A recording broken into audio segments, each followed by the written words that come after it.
The Tarkine taught us that death feeds life, and we know life better for our time in the Tarkine.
Responsible Runners is just a group of people next door, normal people that got frustrated to go for a run on their beach at the end of a weekend and find it trashed by people who were long gone, and they thought, well, no one's going to do anything about this unless we do. Let's do it, and started going for a run once a week on a Sunday and picking up the trash from the beach.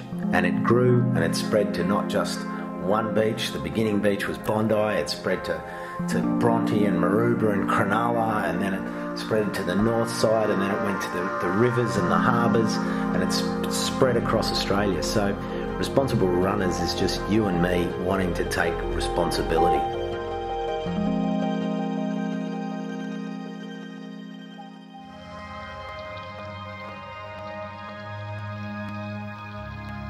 You can look after your own backyard, but the whole planet is our backyard. So coming to the Tarkine was a case of saying, hey, we've got amazing corners of this planet that we need to go to and showcase and tell people, come and have a look at this place because it's worth it.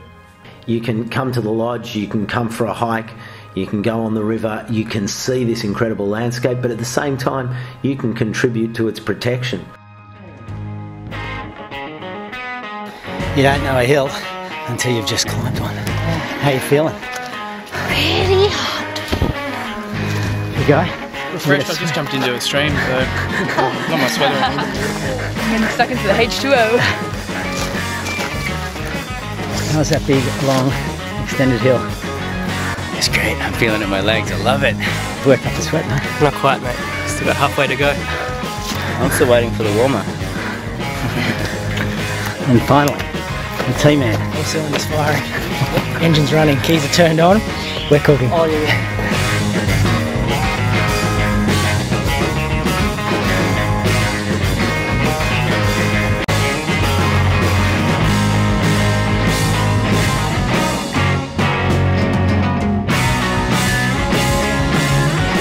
This is probably one of the biggest trees I've ever seen in Australia. It's a eucalypt.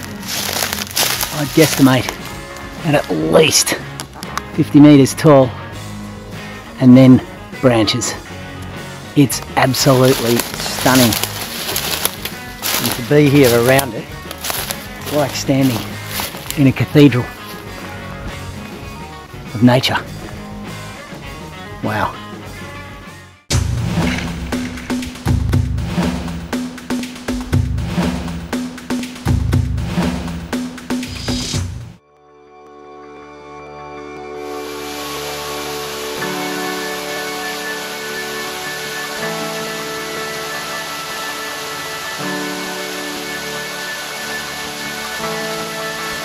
Sit in the water, bathing in the water, and drinking directly from it. The water is so pure; it's purified by the silt in the river. There's all the moss and the lichen and all of that. That it's aerating as it comes down.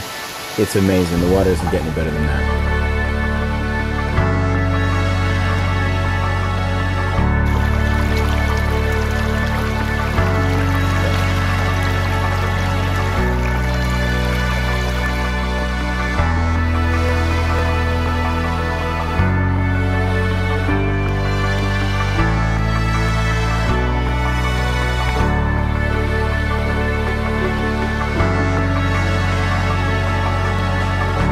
Oh, but it's amazing. You get in there, you get some cuts on your legs and this and that, but you're seeing a part of the forest that nobody else is going to see except really the wildlife.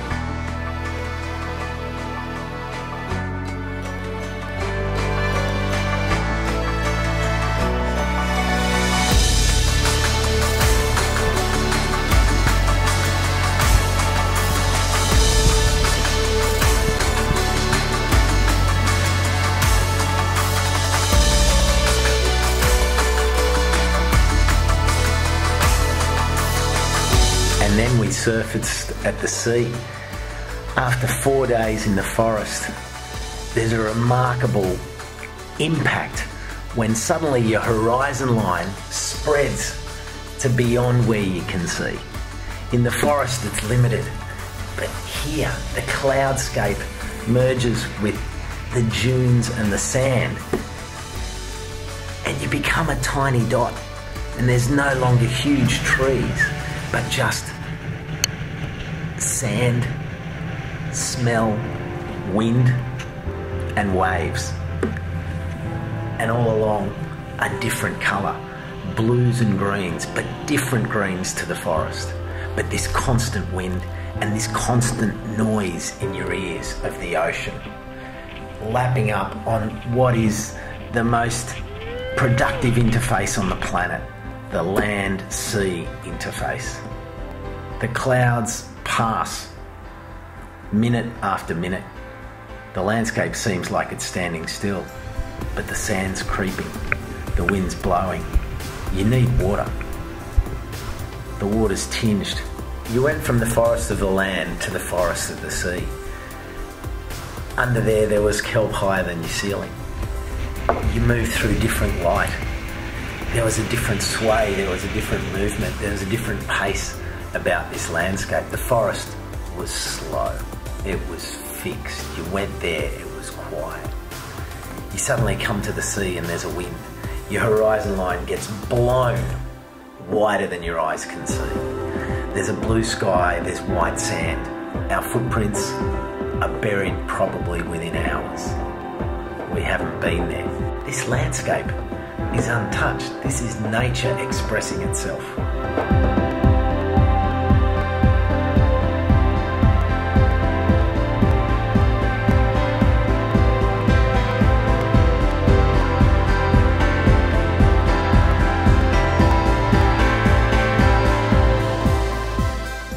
So far, amazing experience.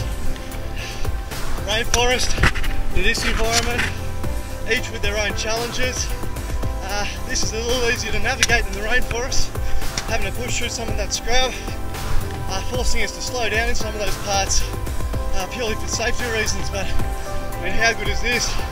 All feet on the deck, nobody inside except for the team. This is Australia, this is living. Woo!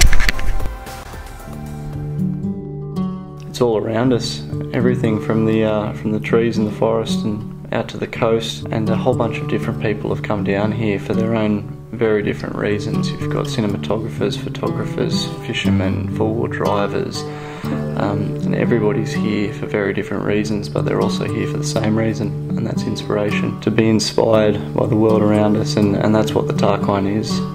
It offers so much to so many, and unfortunately so few know about it.